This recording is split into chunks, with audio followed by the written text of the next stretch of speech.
This is Inspire Beauty, and I'm the Empress Red.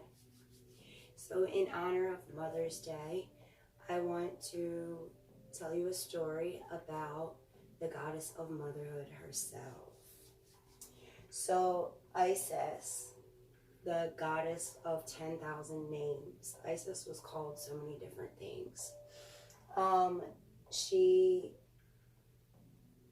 basically represented the perfect mother, the perfect wife, the embodiment of divine feminine energy.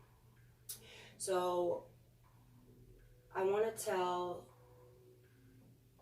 her love story, but I want to focus a little bit on some things about her before or besides just the fact that she saves her husband and brings him back from the dead.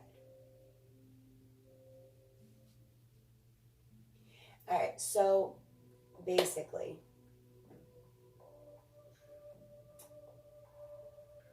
Isis was called many things. Magical healer, the embodiment of Mahat, and what that is basically like 8 principles of how to live with integrity and honor, etc. And I'll get more into that as I get into the story. But she was a magical healer and etc. So the Egyptians called her Aset or Iset, and that translates to Queen of the Throne. Now it's an interesting thing because one of the articles that I read said that it translates to throne, and for some reason I got really offended because I was like, no, it's supposed to be Queen of the Throne. Anyway, I don't know why I was offended by that, but I felt like that wasn't right. Point is, they called her the Queen of the Throne. And then later on, she became the queen of the entire universe, etc. And the reason Isis has so many names, or she's the goddess of so many names, is because Isis's power kind of started off small, and then she just grew and grew and grew. And also, one of her abilities is to they're saying absorb other deities, but not as in kill them and absorb their energy or godness or whatever. It was she had the ability to, if she wore a different headdress, she could take on the characteristics of the god or goddess that she was replicating. Basically, she gained their power through that. And that is also why Isis has so many names. Because not only did she spread through Egypt and into Rome and all over the place, her powers kept changing and growing.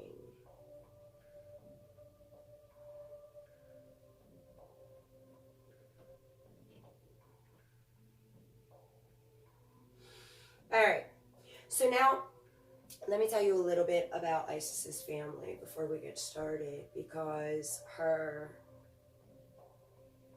bloodline is important to understand her powers. Okay, so her mom, goddess Nut, and I do not know if I'm pronouncing this correctly, but Nut, the sky goddess, and her father, Jeb, the earth god. So with that lineage alone, it gives her divine knowledge of the sky. Not divine knowledge. It gave her powers of the sky and powers of the earth. It's also how she transfers into a bird later on in the story. All right, her grandfather was Ra, the sun god, and her grandmother was Bastet, the cat goddess, Hathor, or Shakamet, and again, I don't know if I'm pronouncing any of them correctly. However, they're all the same deity. They're just given different names, okay? So Bastet is a cat god. She is the goddess of, like, kind of fertility, because cats had so many babies and litters or whatever. So that is partially where her fertility, why people worshipped her for fertility. Hathor is the goddess of love. So through her grandmother, she gets the power of love. Shakamet is the opposite of love. She's a cat goddess, but she's basically who Ra would send to attack his enemies. And sometimes her darkness was a little hard to control in some of the legends. Anyway, those are how she shaped, or how her powers began, basically, the beginning of her powers. Okay, so her husband, brother, Osiris, and then she had another brother, Set, and then she had a sister, Nephthys. Again, not sure if I'm saying this right. Okay, so whoever's freaking out about the brother thing, that was normal. That was normal because of her bloodline. It was actually it was worse to marry outside of your bloodline. These are gods and goddesses. Anyway, moving on. Point is, she married a brother, and that's none of your damn business. And, okay, so her brother, Osiris, became her husband. She married him. Her brother Set was the god of Kemet. And Kemet translates to black land. It's the land beyond the Nile, the land where nothing grew because the floods didn't reach it. And her sister married Set, her brother Set. Okay, gist of the story. Now let's get started in the love story. Okay, so Nephthys and Set married, and they got the black lands where nothing grew and nothing flourished, etc. Osiris and Isis were in love, and they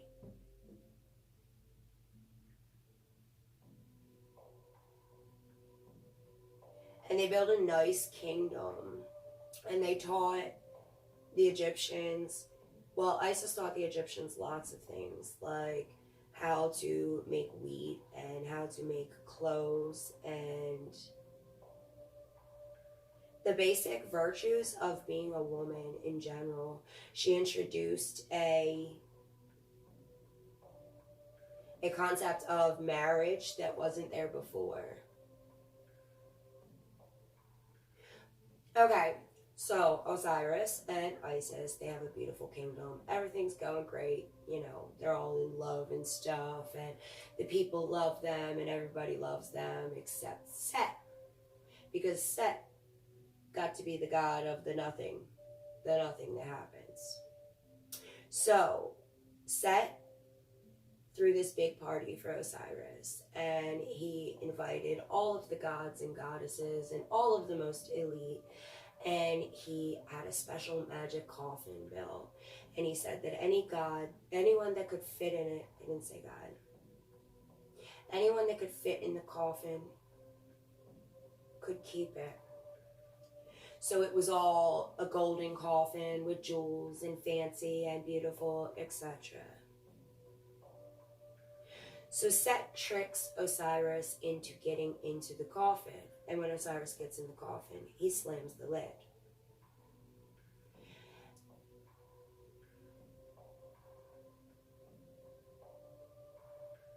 Alright, they're telling me to say,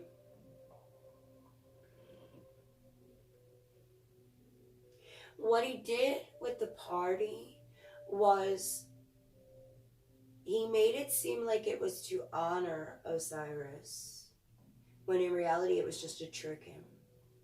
Okay, moving on. So he gets into the coffin and Set closes it. And he hides the coffin somewhere. Okay, now here's where the love story breaks off into a few bits and pieces. All right, the first story says that Isis cries a river, floods the Nile, chops off all of her hair, and goes off butt naked to go and find her husband. However, that sounds kind of like a mental crisis, and I don't feel like Isis did that. Another story is that she cried a river, flooded the Nile, and then turned herself into a bird because of the magic of her mother. And then she searched for Osiris.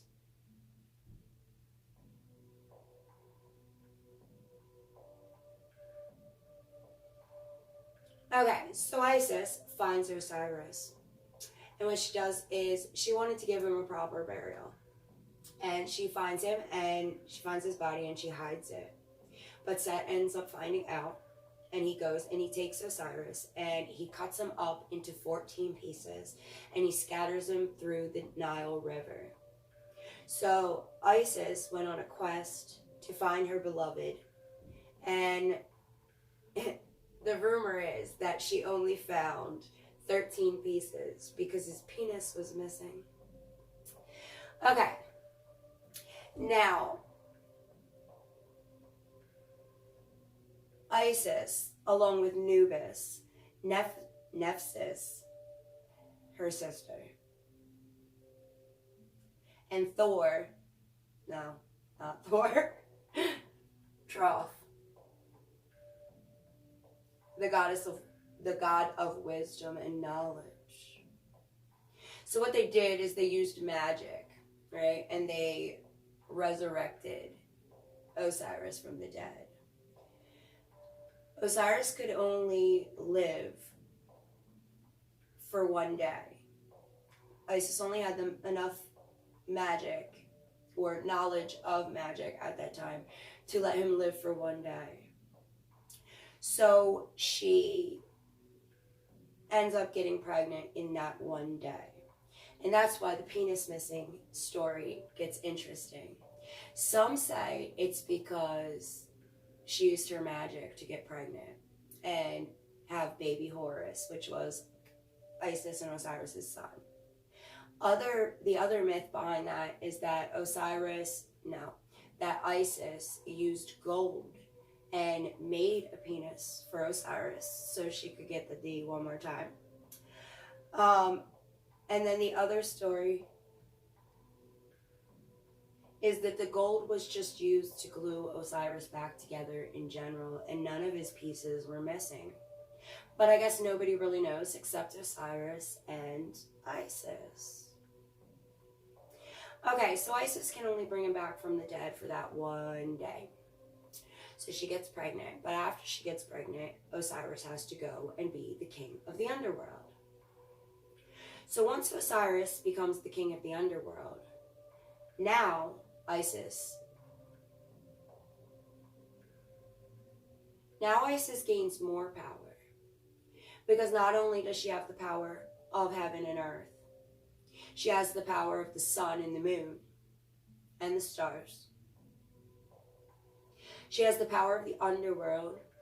She's the goddess of the underworld, and she was actually a very important person in the ritual of the afterlife. The soul going on to the afterlife. Okay, so you see, when Isis first started, she wasn't really taken seriously. She was just the goddess of love and babies and marriage, and she healed some people, but she didn't have her own temples, and she wasn't really appreciated the way that she became to be.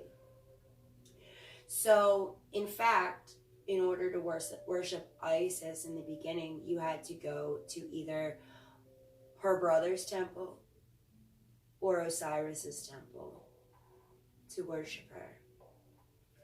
But as Isis kept getting more and more powerful and more powers, because through every tragedy in her life, she got more magic. And it was like her magic kept growing. And by the end, it was said by virtue of her magical knowledge that she was more clever than a million gods. As the goddess of magic, she had absolute control and divine authority over all of magic. As queen of Egypt, she was the perfect embodiment of the divine feminine, the perfect wife, the perfect mother.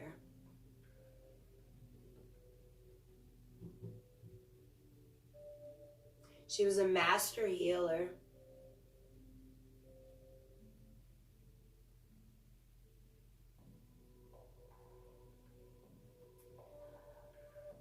Okay, so Osiris goes to the underworld.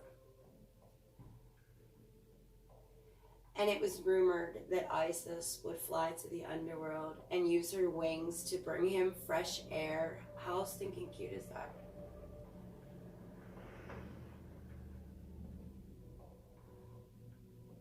Okay, so Osiris goes to the underworld and she runs off with the baby and she hides him because Set still, or now, is king of Egypt. And Horus isn't old enough to take the throne.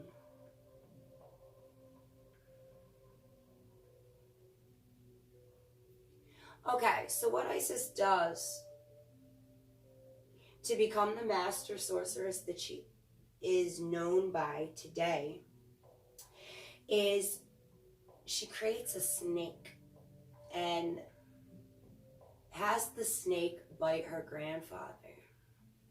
Now her grandfather comes to her for healing and she says, I can heal you, but I need your name, your real name. And once she finds out his real name,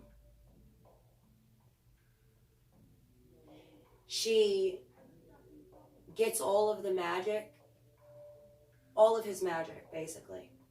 Once she learns his name, she gets all of his magic. So after she gets all of his magic, she heals him, reverses the spell, etc. And in their agreement, no. She then uses his name to help her son take the throne from his uncle.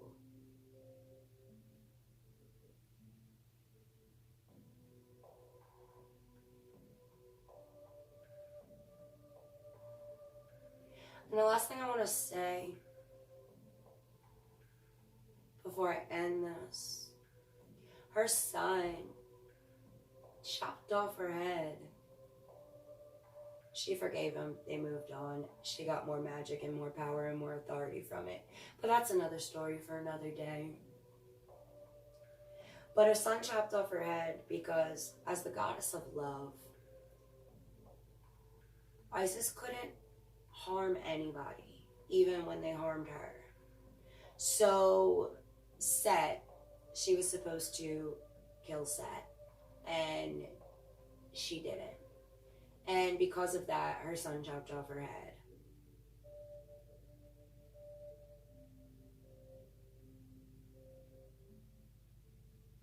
I want to pull a couple cards, but I want to read a few interesting facts about Isis. So in the Egyptian Book of the Dead, she is described as she who gives birth to heaven and earth. She knows the orphan, she knows the widow. She seeks justice for the poor and shelter for the weak. Ascended Master Isis will listen to anyone, but she shows a particular love to women and children. That's not, I wrote women and children on this paper, but it's not just women and children. It's poor, it's the underdog, it's the sick, it's the elderly, it's the children. It's also, no.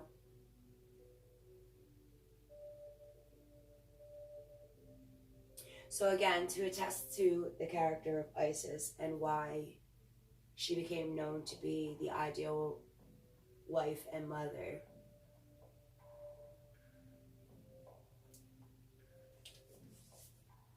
All right, a famous phrase in Egypt to describe Isis. She's more rebellious than any human.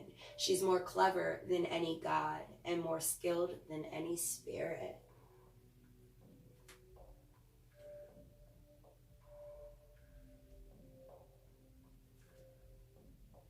All right, Isis's abilities. Like I said in the beginning, she started off just the goddess of love, right? She was a healer and a lover, but there wasn't much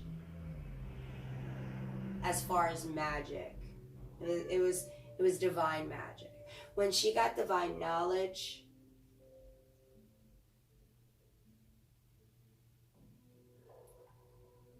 they said no. Okay, never mind. All right, so her abilities were magical healing, divine wisdom, the absorption of other deities. She was the goddess of magic, of motherhood, of fertility, of marriage, of love, of the afterlife, and of healings. Healing. So again, like I said, Isis just kept getting stronger and stronger and stronger. She was worshipped as the ideal wife and mother, as well as patron of nature and magic, as well as the sun, the moon, and the stars. Her priests and her priestesses were said to have the same characteristics as she has. They were midwives and healers, and they were rumored to have magical powers.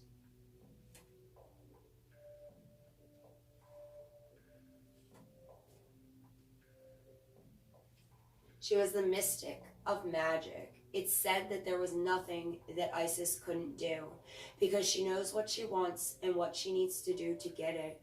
She never gives up on her goals, so she always achieves them. Isis is an ascended master who trusts herself completely. She is an excellent example for women because of her intelligence, her perseverance, and her sheer willpower. And that is why we honor her today on this beautiful Mother's Day. If you like the video, please like the video, comment below, subscribe to the channel, tell me anything you want to tell me. Tell me a story. You know any fun stuff about Isis? I'd love to hear it.